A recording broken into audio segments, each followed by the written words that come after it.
Bapak Ibu Saudara sekalian dimanapun saudara berada yang sedang mengikuti ibadah ini, saya ucapkan selamat datang dan selamat beribadah.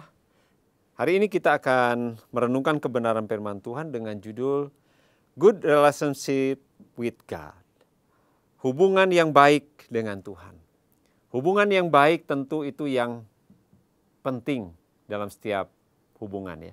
Baik itu hubungan keluarga, hubungan dengan rekan sekerja, hubungan dengan pimpinan, hubungan dengan siapa saja. Penting sekali. A good relationship with God is everything. Nah, apalagi hubungan kita dengan Tuhan, itu segala-galanya dalam hidup kita.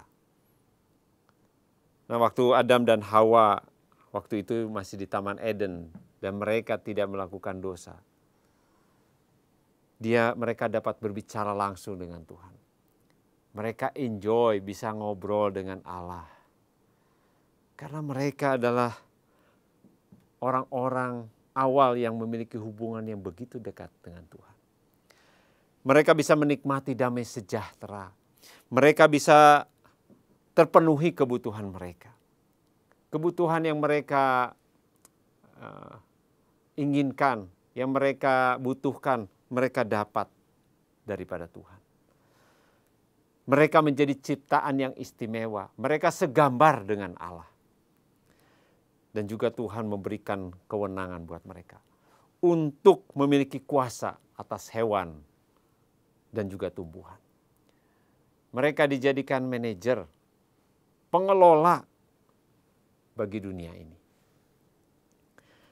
Nah, tapi Bapak Ibu Saudara, ketika mereka jatuh ke dalam dosa, ketika Adam dan Hawa jatuh ke dalam dosa, karena ketidakpercayaan mereka kepada Tuhan, mereka lebih percaya kepada apa yang dikatakan oleh iblis. Akhirnya mereka terpisah dengan Allah. Mereka diusir dari Taman Eden. Dan mereka sekarang jauh dari sumber damai sejahtera itu. Mereka jauh dari sumber pemelihara itu. Mereka jauh dari Allah sang pemberi kuasa kepada mereka. Bahkan secara kesehatan, secara rohani mereka mengalami kematian. Dan gambar diri mereka menjadi rusak. Tadinya mereka menjadi ciptaan yang istimewa, segambar serupa dengan Allah. Sekarang menjadi rusak karena dosa. Namun saudara-saudara, Allah kita adalah Allah yang setia. Ketika manusia jatuh ke dalam dosa, tapi Tuhan kita adalah Tuhan yang setia. 1 Korintus 1 ayat 9 berkata, Allah yang memanggil kamu kepada persekutuan dengan anaknya Yesus Kristus, Tuhan kita adalah setia. Allah kita Allah yang adil, tetapi Dia juga Allah yang penuh dengan kasih. Dia Allah yang tetap mengasihi manusia. Sehingga di dalam Kejadian 3 ayat 15b, ini merupakan proto-evangelium. Ya, jadi awal janji akan datangnya juru selamat. Berkata keturunannya akan meremukkan kepalamu. Allah berbicara kepada ular dan juga kepada manusia, Adam dan Hawa. Dan engkau akan meremukkan tumitnya.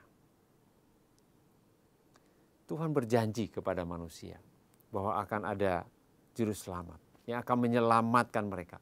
Dan orang itu adalah keturunan daripada Hawa ini. Yaitu kalau kita lihat sekarang adalah Yesus Kristus. Dan setiap orang yang percaya kepada janji Allah ini, mereka bisa kembali memiliki hubungan yang intim dengan Tuhan. Memiliki hubungan yang baik dengan Tuhan. Nah, kita lihat Nuh misalkan. Nuh ketika dia berpegang kepada janji Tuhan ini, percaya kepada Allah, maka Tuhan yang menyertai. Di masa-masa sulit sekalipun, Tuhan menyertai Nuh. Ketika dia membuat bahtera, orang-orang mengolok dia, orang-orang mencemooh dia, tapi dia tetap kuat. Dia tetap mendapat penghiburan, dia tetap mendapat damai sejahtera, karena dia memiliki hubungan dengan Tuhan. Kita lihat Musa, ketika Musa membawa bangsa Israel keluar dari Mesir, menuju tanah Kanaan. Begitu banyak masalah, kesulitan. Tetapi ketika Musa dan orang Israel percaya kepada janji Tuhan, dia percaya kepada Tuhan, maka Tuhan yang menjadi sumber pertolongan mereka. Allah menyatakan mujizat demi mujizat buat bangsa ini, buat Musa. Dan mereka bisa melihat karya Tuhan yang luar biasa. Kita lihat juga Lot, keponakannya Abraham. Ketika dia salah pilih, dia lebih mengutamakan keinginannya sendiri. Dia lebih mengutamakan egonya.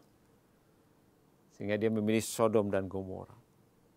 Padahal kota itu penuh dengan kejahatan. Tetapi Allah tetap setia. Ketika mereka percaya kepada Tuhan, percaya kepada janji-janji yang Tuhan sampaikan, Tuhan tolong mereka. Tuhan keluarkan dari Sodom dan Gomora yang akan ditunggang balikan oleh Allah. Nah, Bapak Ibu Saudara, buat umat-umat Tuhan yang demikian, yang percaya kepada janji Tuhan, Tuhan selalu menyiapkan pertolongan. Telinganya tidak kurang tajam untuk mendengar. Dia selalu memberikan pertolongan. Tetapi apa yang menjadi pemisah antara Allah dan umat Tuhan? Seringkali ini terjadi dalam hidup umat Tuhan. Di dalam Yesaya 59 ayat 1 dan 2 berkata demikian. Sesungguhnya tangan Tuhan tidak kurang panjang untuk menyelamatkan. Dan pendengarannya tidak kurang tajam untuk mendengar. Tetapi yang merupakan pemisah antara kamu dan Allahmu ialah segala kejahatanmu.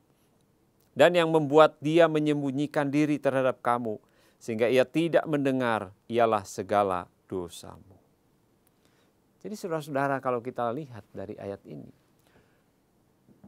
kenapa kadang-kadang kok rasanya Tuhan itu seolah-olah jauh, tidak mendengar doamu. Saudara sudah berdoa, sudah berpuasa, tapi seakan-akan Tuhan tidak mendengar doa kita. Nah, Tuhan bukakan rahasia ini buat umat Tuhan. Yang menjadi pemisah antara kita dengan Tuhan adalah segala kejahatan kita. Segala dosa kita. Itu yang membuat Tuhan seolah-olah jauh daripada kita. Nah, segala kejahatan apa yang mungkin kita lakukan? Segala dosa apa yang kita lakukan dalam hidup ini? Yesaya rinci. Kalau kita lihat di ayat yang ketiga, Yesaya 59 ayat 3. Sebab tanganmu cemar oleh darah dan jarimu oleh kejahatan. Mulutmu mengucapkan dusta, lidahmu menyebut-nyebut kecurangan. Yesaya merinci. Tuhan merinci melalui Yesaya. Tanganmu cemar. Tangan berbicara tentang perbuatan-perbuatan kita.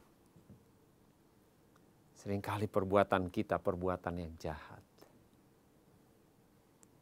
Seringkali pekerjaan yang kita lakukan adalah pekerjaan yang jahat, yang merugikan orang lain, yang membuat orang lain sakit hati, yang membuat orang lain mungkin jatuh karena perbuatan-perbuatan kita. Sehingga itulah yang menghalangi Tuhan menolong kita. Relasi kita menjadi jauh dengan Tuhan. Kemudian yang kedua tadi di ayat tadi dikatakan jari kita menunjuk-nunjuk orang lain. Seringkali jari kita mempersalahkan orang lain.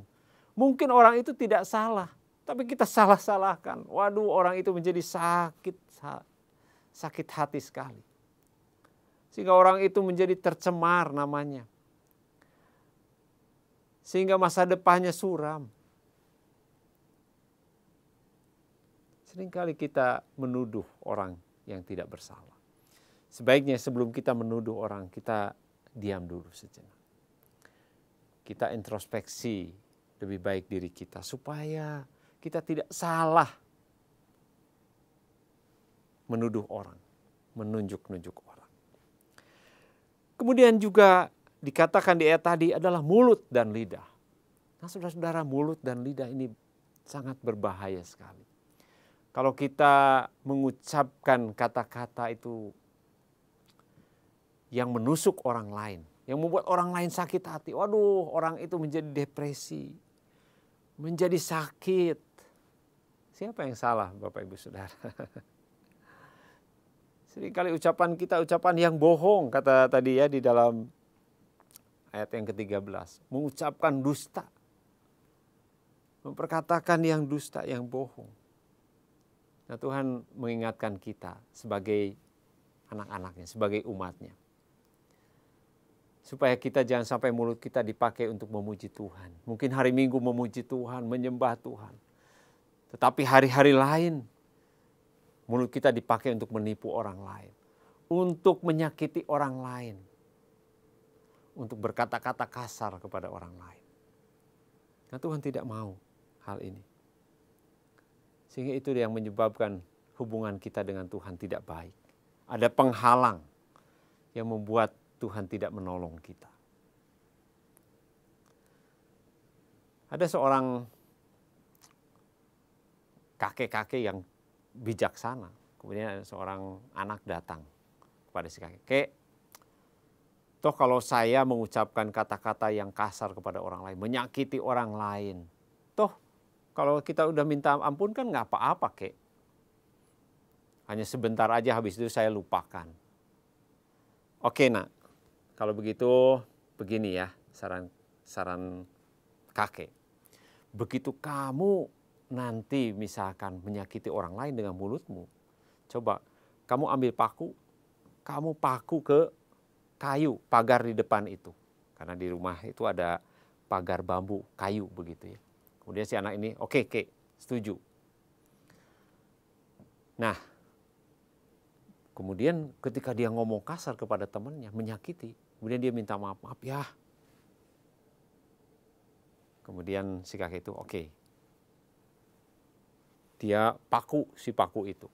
Oh iya, bagus kata kakek itu. Kamu sudah minta maaf ke orang itu? Sudah, oke, sudah minta maaf. Oke, karena sudah minta maaf, cabut paku itu. Kemudian paku itu yang setelah dipakukan dicabut lagi. Waduh, agak susah begitu ya. Oke, besoknya, hari-hari berikutnya itu banyak sekali dia melakukan hal tersebut. Kemudian kakek itu suatu kali dia ajak anak itu. Coba kita lihat ke pagar itu. Nah, coba lihat. Pagar itu sekarang bagaimana? Oh, bolong-bolong, kek. Ya, itu yang kamu lakukan. Seringkali mulut kamu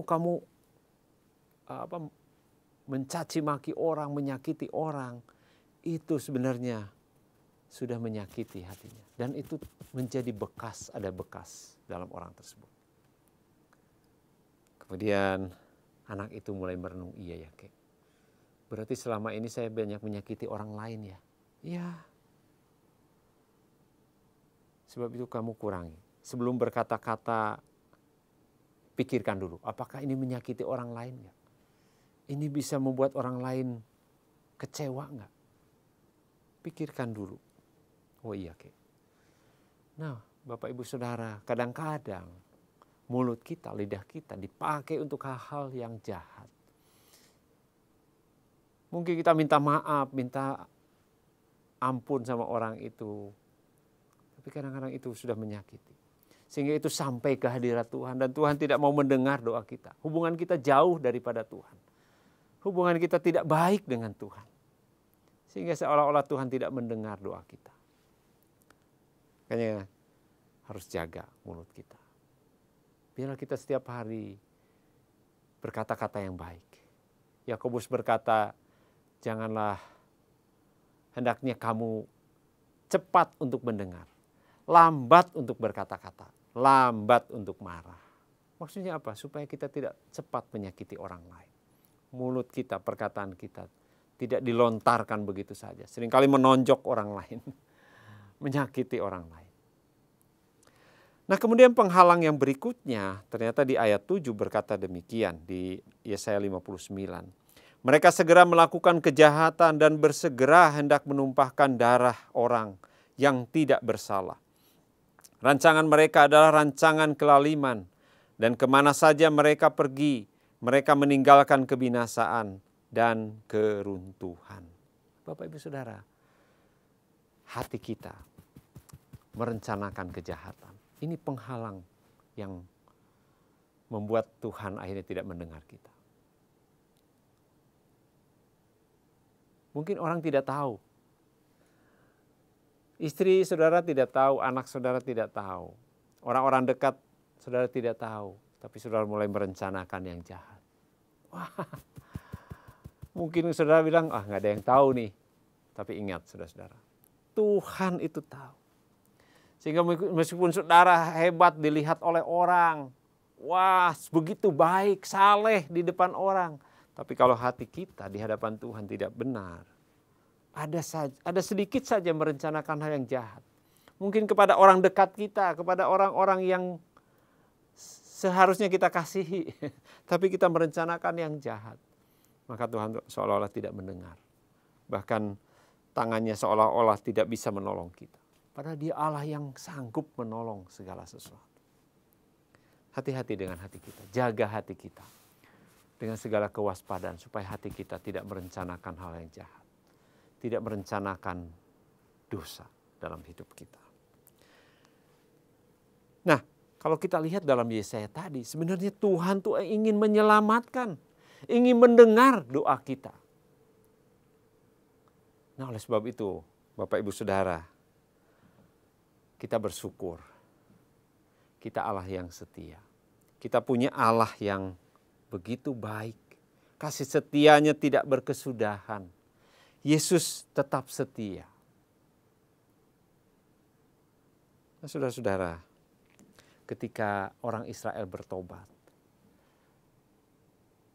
Tuhan itu tetap setia. Tetap memberikan jalan. Tuhan datang kepada mereka, menolong mereka. Yesaya 59 ayat 20 berkata demikian. Dan Ia akan datang sebagai penebus untuk Sion dan untuk orang-orang Yakub yang bertobat dari pemberontakannya. Demikianlah firman Tuhan. Wah, ini orang Israel ini udah memberontak sama Tuhan. Merendahkan Tuhan.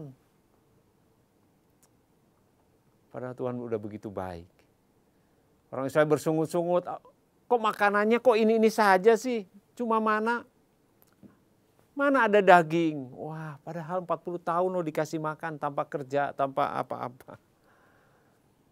Tapi Tuhan itu setia ketika mereka bertobat kepada Tuhan. Ketika mereka percaya kepada janji Tuhan.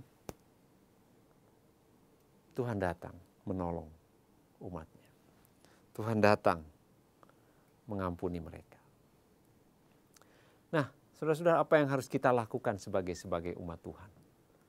Yang mengerti kebenaran firman Tuhan yang sudah disampaikan hari ini. Yang pertama, saudara-saudara, tanggalkan segala dosa. Tuhan ingin kita menanggalkan segala dosa. Karena kita ini adalah ciptaan baru di dalam Kristus. Orang yang sudah percaya kepada Kristus. Sekarang dia diberikan kodrat ilahi di dalam dirinya. Dalam Yesus, kita ini bukan menjadi manusia yang lebih baik. Tetapi kita menjadi manusia baru di dalam Tuhan. Jadi kita bisa melakukan perbuatan-perbuatan yang baik. Kita tidak terus hidup di dalam dosa. Nah, dosa ini Bapak Ibu Saudara ada dua ya. Dosa yang pasif, dosa yang aktif. Pasif ini di dalam Yakobus 4 ayat 17 berkata, jadi jika seorang tahu bagaimana ia harus berbuat baik, tetapi ia tidak melakukannya, ia berdosa. Jadi saudara-saudara, kalau misalnya saudara tahu melakukan yang baik ya, merawat istri, anak-anak, tapi saudara tidak melakukannya, saudara berdosa kepada Tuhan. Nah, begitu juga dosa yang aktif. Harusnya tidak boleh kita lakukan, tapi kita langgar, kita lakukan, berarti kita berdosa. Nah, dosa pasif maupun dosa aktif kita harus tanggalkan secara radikal, kata Tuhan Yesus. Di dalam Matius 5 ayat 29-30 berkata, maka jika matamu yang kanan menyesatkan engkau, cungkilah dan buanglah itu. Karena lebih baik bagimu jika satu dari anggota tubuhmu binasa, daripada tubuhmu dengan utuh dicampakkan ke dalam neraka. Dan jika tanganmu yang kanan menyesatkan engkau, penggalah, buanglah itu. Karena lebih baik bagimu jika satu dari anggota tubuhmu binasa, daripada tubuhmu dengan utuh masuk neraka. Nah, Bapak Ibu Saudara, ayat ini jangan jadikan ditafsirkan secara harafiah ya. Jika saudara dengan mata kita berdosa, langsung dicungkil. Bukan demikian maksudnya ya. Maksudnya yang Tuhan Yesus sampaikan radikal. Buang segala macam dosa itu. Karena kita sudah diberi kodrat ilahi. Seperti di dalam 2 Petrus 1 ayat 4. Sekarang kita ciptaan baru dan diberikan kodrat ilahi. Supaya kita menang terhadap dosa. Supaya kita bisa menang terhadap hawa nafsu dosa yang menguasai kita. Jadi saudara-saudara yang di dalam Kristus bersyukur. Saudara diberi kemampuan itu. Yang penting kita mau untuk meninggalkan dosa itu. Karena Tuhan yang sudah memberi kemampuan. Tanggalkan dosa. Mungkin perbuatan kita, mulut kita, rancangan hati kita. Atau apapun itu. Tanggalkan. Maka hubungan kita dengan Tuhan akan baik. Dan yang kedua, jadikan Yesus Tuhan dalam hidupmu. Yesus itu bukan hanya juru selamat Bapak Ibu. Memang dia juru selamat kita. Yang sudah rela mati buat kita. Untuk menggantikan kita. Harusnya kita yang mati. Harusnya kita yang dihukum kekal. Tetapi karena kematiannya, kita sekarang dibebaskan. Kita dimerdekakan. Kita akan memperoleh hidup yang kekal. Karena dia yang sudah berkorban buat kita. Tetapi dia juga adalah Tuhan. Dia adalah penguasa alam semesta ini. Dia Allah yang menguasai, menciptakan alam semesta ini. Sehingga kita harus hormat kepada dia. Kita harus tunduk kepada dia. Sekarang kalau dia ada dalam hidup kita, apakah dia jadi Tuhan dalam hidup kita? Nah, apakah ego kita yang terus-menerus kita berikan makan terus? Menjadi prioritas dalam hidup kita. Sehingga apa yang diinginkan oleh ego kita itu yang kita lakukan. Meskipun itu bertentangan dengan kehendak Tuhan. Tetapi kalau orang yang sudah menjadikan dia sebagai Tuhan dalam hidupnya. Dia katakan kepada Tuhan, Tuhan biarlah kehendak-Mu yang jadi dalam hidupku. Biarlah Engkau menjadi Tuhan atas waktuku. Waktu kita pakai gunakan untuk memuliakan Tuhan. Yesus menjadi Tuhan atas karirku. Atas hobiku. Biar dia menjadi Tuhan dalam pekerjaan kita, dalam bisnis kita, dalam pergaulan kita, dalam keluarga kita. Sehingga kehendaknya yang jadi dalam seluruh kehidupan kita. Nah Bapak Ibu Saudara, kalau kita tanggalkan dosa, kita jadikan Yesus sebagai Tuhan dalam hidup kita. Maka saya yakin, hubungan kita dengan Tuhan akan semakin indah, semakin baik. Sumber damai sejahtera, sumber pertolongan itu akan menyertai hidup kita. Akan memimpin hidup kita dari hari ke hari. Sehingga kehidupan kita menjadi kehidupan yang bermanfaat. Menjadi kehidupan yang berguna. Dan kehidupan yang memuliakan Tuhan. Dan saudara-saudara akan memiliki hubungan yang indah dengan Tuhan. Bahkan sampai selama-lamanya. Saudara akan dipakai Tuhan dengan luar biasa. Saya akhiri renungan pada hari ini. Dan kiranya Tuhan akan menolong, menyertai kita. Memberi kemampuan untuk melakukan kebenaran firman Tuhan ini. Tuhan Yesus memberkati.